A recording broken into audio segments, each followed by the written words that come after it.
Well, hello, universe. It is the 10th of June, and that makes it 18 days before my 54th birthday. And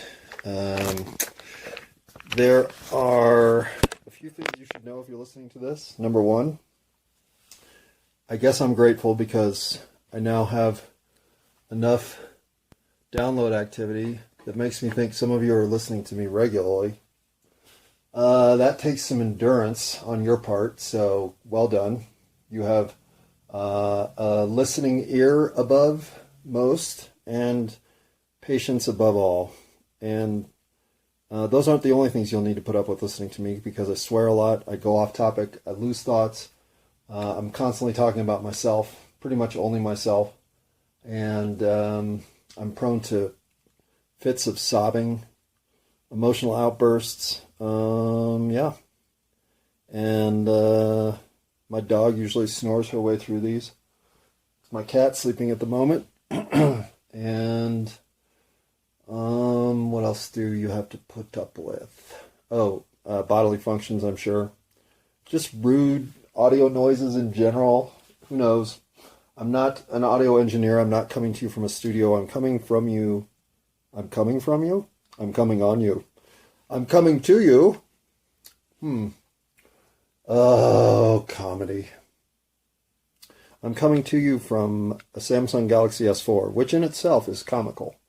But yes, Samsung Galaxy S4, I use this little bifold case that I hang the case flap on my nightstand with two dab containers, which right now are cherry root beer and what is that? That is Super Lemon Haze. And then I hit record, and then I talk. And occasionally I do drugs while I'm talking to you, but usually I hit the pause button for that. But still, I'm smoking marijuana. Well, I am dabbing marijuana concentrate all day long, and that includes while I'm recording these.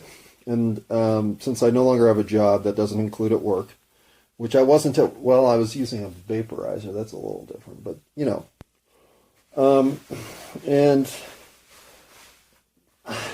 do I want to get stone cold sober again?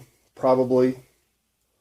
But marijuana adds a lot to my life. It brings a level of creativity that and connectivity that I don't think exists in my stone cold sober life. Now, having just detoxed this year, I do have some experience in being sober, and I'm not opposed to it, and I could see myself getting back to it. And if enforced, I'm all of a sudden a character on Lost configuration, well, yeah, you adjust, right? Although, did they have weed on that island? They might have. Anyway, if life with weed is considerably more enhanced than life without it, in the ways that I like to enhance life, well, then I'm going to continue using it without pause or concern. This isn't to say I didn't have to go through the whole guilt, shame, and sense of self-worthlessness that comes with believing that you're a burnout stoner. But whatever. Life goes on.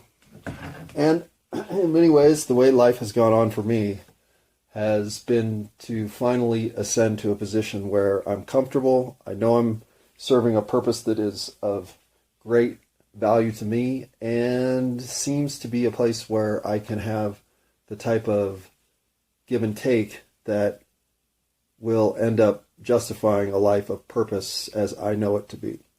And that is trying to, I don't know if make it as a stand-up comic is the appropriate terminology here, because I would just enjoy never losing the enthusiasm I have right now to go on stage and try to make people laugh. I am not very successful at it yet because I still haven't gotten over numerous things, nor am I capable of writing a structured joke of any value yet, though I continue to try. But in spite of these limitations, as I've proven in now 332 episodes of It's All My Fault, well, I can talk about almost anything. So I'm using a lot of the free time I have right now to try to craft narrative, or at least beats and rhythms inside of some of my own embarrassment stories, to the point that I can use that as onstage material. Or I'm trying to come up with things that I can use to refer back to the comedian, the aspiring comedian / stand-up comic community itself, those who show up for these events, in a way that will give me some witty insight into the world that they're experiencing, like constantly getting up there and saying the same joke but it failing in different ways, or whatever that might be. Pause. Okay, but what I wanted to get down before, and this is just, I'm going to get back to this because I'm having thoughts all over the board about what I've been through in the first real, let's call it 2 weeks of experiencing open mic, and one how to construct a joke workshop. And that is that the whole role of a stand-up comedian is to go up and be funny right away. And the role of somebody who is insightfully funny in life is to get to know you enough to know what insight would bring comedy to your particular point of view of life. Sometimes this happens in minute one that you meet somebody. Sometimes it's years in the making to finally get to somebody's level of understanding and trust that you can, with care, make them laugh. Well, I can see why so many comics turn to the abrupt shock laugh, or whatever laugh is available on the quick and easy, because in some ways you want to define a baseline immediately that, hey, there's some laughter to be had here, pay attention, don't lose me, follow me where I go. But you don't get to say those things right off the bat. People don't have time for that. They're looking at their phones already. So, the way I deliver comedy does not have a place in today's stand-up comedy nightclubs. So I either need to adjust and find a way to deliver my comedy in more more concise terminology, looking for setup and delivery joke right routines, or I need to use the 5 minutes to make something compelling and on point enough that I'm not circuitously just talking about roommates, but talking about relationships, starting with roommates, then going to significant others, then talking about nuclear family, and then tying it all back together, how really they're all the same thing. Can, with different levels of trust, say, given by you, but you end up in exactly the same position. How can a situation of living with somebody be any different than a situation with living with somebody? It's all living with somebody. But because we have it defined in certain ways and thus give away our trust in different elements, it becomes different situations in our head altogether. But that's just the joke we're playing on ourselves.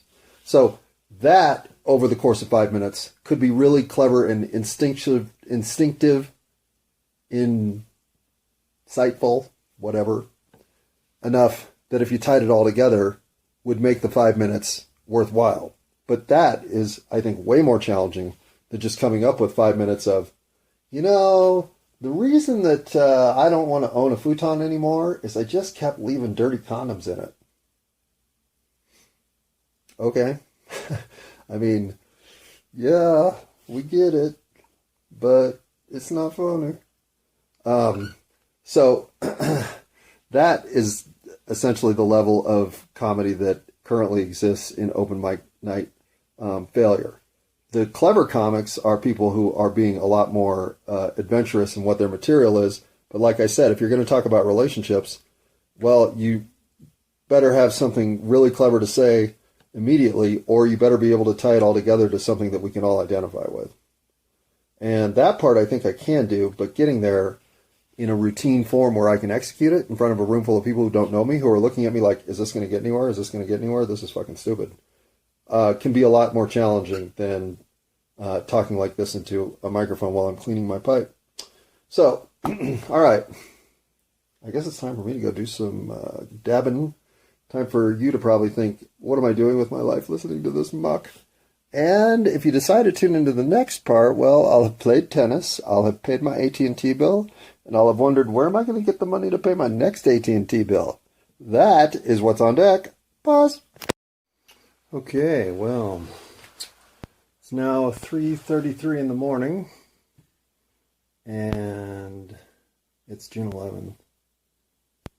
I'm coming back at you from the old bedroom studio of the Galaxy S4 arrangement, as earlier described. I have played tennis. I whooped my dad. Just playing the best tennis of my life by a lot. And I can say the same thing about golf. These are two sports that I picked up when I was in single digits of years old. I believe I was 8 when I started both. I know I started golf a little later than tennis, but maybe a year. And then I got golf clubs for my 10th birthday that were my very own. And I played with those until I was, I think, 12. And then the summer before high school, for my birthday, I got a set of Wilson staffs. So that would have been 83. Yeah, because they were 84 Wilson staffs. Or were they the 80? Oh, I don't remember now. Are they the 82s? They're the flat blade. Anyway, played those all through, well, till I quit golf in my 30s. So, to be playing the best golf of my life right now is a little unnerving, given that I've given how little practice I have given the game in the last 15 years. And honestly, I just don't play anymore because it's too expensive. But having seen what happened to my tennis game, well, I decided to hit the practice range with my sand wedge and pitching wedge, and I was just lacing the green with premium shots from 60, 80, 100, 26, you name it.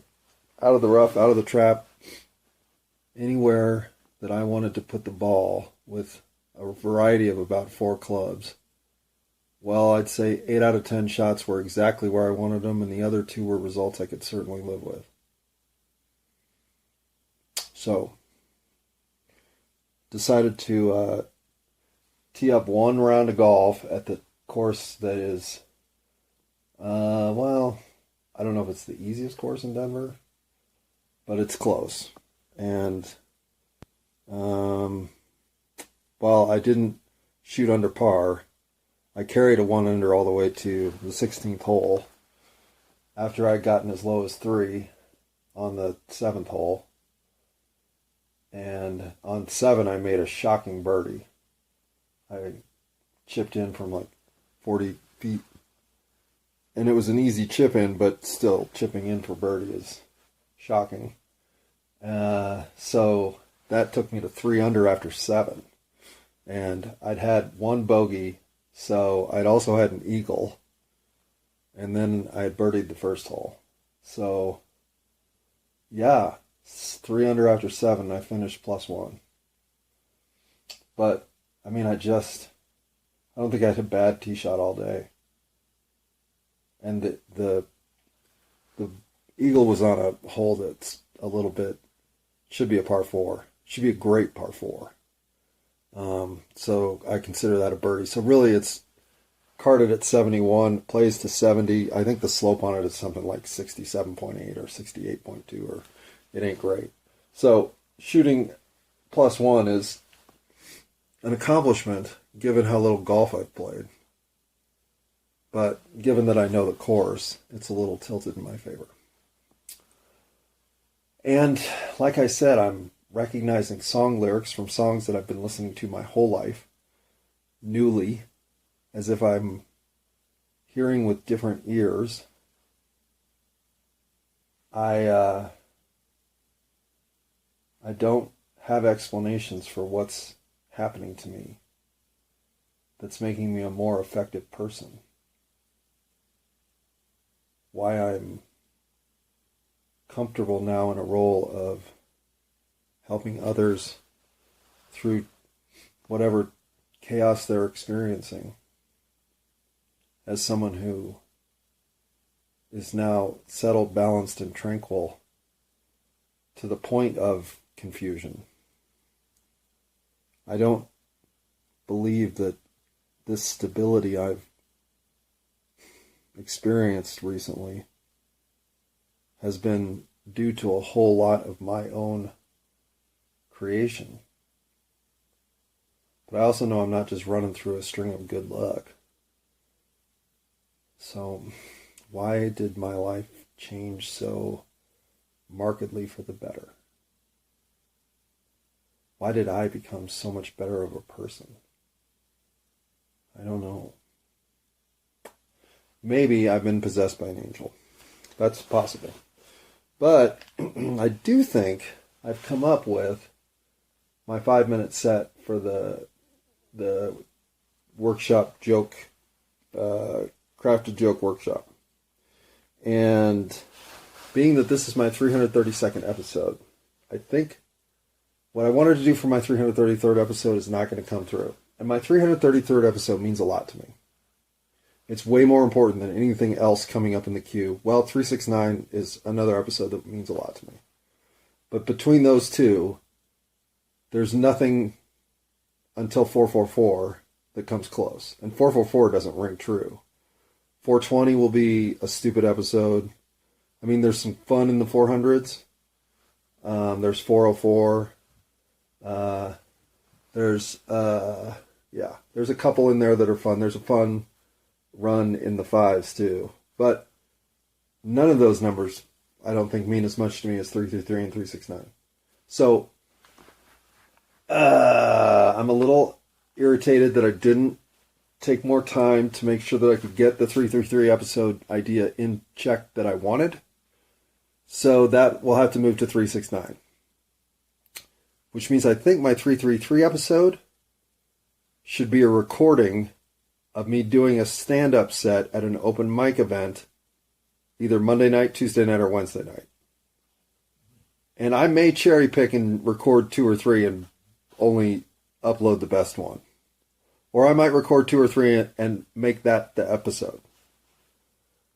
But I want to have some level of where I started. And obviously this would pay direct homage to that initiative, and I think document it in a way that would make my 333rd episode perhaps as meaningful as I wanted it to be the first time around, with my idea that will now just get delayed for another 36 episodes. And in doing so, I am not sure if I have the same set to go for all 3, or if I should do 3 different set 5-minute sort of material breaks, and then whichever one is the best, take that to the workshop. I do not know. Or maybe it'll morph 2 or 3 times. But that's my current idea for the 333rd episode. Now, what's my current idea for opening a set that will, I hope, land well? Well, how's this? Hello, thanks for having me up. It's much appreciated that you would consider a stage like this for talent as mediocre as mine. With the feedback I get, I feel like I'm stealing. But that's enough about me. Well, not necessarily. I mean, let me just talk to the guys for a second. Guys, are you as tired of hearing this from the women in your life as I am? And that is, oh my God, you eat pussy like the best ever. Are you sick of that too? Well, okay. It's not that, well, I know that this to me is one of those things that women say. That it's a lot like when guys say something like, oh yeah, no, you have a good golf swing. Or, I really do think you're athletic. To women, I mean, okay. Can you trust it 100%? No, of course you can't. And let me even go a little further here. Let me explain. When I'm intimate with women, one thing that I do not give a shit about, in fact, really don't even want, because honestly I find it a little demeaning, is a blowjob. And if it's the thing you have to do, because that's your whole point of existence in bed, is to suck some guy off, well, okay, I mean, I will participate, but it has to be something that you're demanding, because otherwise I'm really not that interested. It's not a big turn on for me, and a lot of times I don't even come. So I've, over the course of life, learned that that's part of the whole routine that I'm fine skipping out on. However, I love to eat pussy. I just always have. And I'm not, I think, in the majority here, but because that's always been, to me, the place where women are the most turned on, well, it's the place where I have put the most attention in trying to figure out what makes women get turned on. And so I have enough confidence that I don't need for this to be something that is reciprocated. I'm fine giving that pleasure to somebody and then skipping the whole routine. And I mean, 69 and that, okay, whatever. It's fine. But again, I'd rather that there was focus on one thing's and the experience that's being had there. So because of that, I don't know that I'm getting what I would call the honest to God truth from the people I'm with. Because I got to tell you, there are a lot of women who, when you explain this is kind of what you're all about, are totally on board. They have no problem with this. In fact, that's when you finally hear that, yeah, it's not like I won't do it, but to say I love it is a lie. To say I like it, maybe 3 out of 100 times, but for the most part, that is just because it's your birthday and it makes you feel good. Those admissions I can relate to. Because honestly, well, someday I'll tell you my one story about sucking dick. But until then, let's just say that that's the page I'm on. So I don't know that when I get this compliment that it's coming from anything other than the obligatory, yeah, just let's keep this arrangement going. I don't know that it's something that is legitimately felt. So what do? Well, one weekend in Vegas, I have an extraordinarily good run. And with the kind of wad of cash that makes you wonder if you should be hiding it in multiple places, I decide for myself that I'm in Sin City. I've always wanted to know one thing, and a professional's opinion is what's necessary here. So, having gotten to know the concierge at the Bellagio Hotel after multiple trips to Vegas in the same frame of time that, what was his name? Eugenio? I don't even remember now. It was something with an E. Ernesto. No, it wasn't Ernesto. Yes? Yeah, who cares? I'll come up with a name. But I simply asked if those services were only on site and had to be traveled for to be taken advantage of, or if they were mobile. And he said, "Sir, what room are you in, and how much did you have in mind?" I was like, well, something 1,000 or less, and I am in room 37 blankety blank. And I said, I would prefer somebody who is wholesome. I don't think I used that word, but I was implying that I was looking for not, I didn't want to have sex with this person, but I didn't want to use a dental dam, or I had never used anything ever in the way of protection for this activity. Anyway, I was really worried that, much like the first prostitute that shows up at Tom Cruise's house in Risky Business, that I would get somebody who would then not be the right person. But it turns out that I didn't have to do that. No. The woman who showed up at my door was fucking gorgeous. I mean, stunning. To the point that I couldn't really believe that this was who that part was immediately A-okay. And so once I explained to her what I was about and what I wanted to pay her for, she's like, yeah, guys pay for this kind of stuff all the time. It's not normally for that, but certainly I've been paid for that before. And so I asked how much, $300. So I said, there's $400 on the dresser. And I'm going to take a shower and head to the bedroom, because I was told by her that I needed a shower and that she would shower after I did. All copacetic, right? So this experience is all of maybe, 20 minutes long.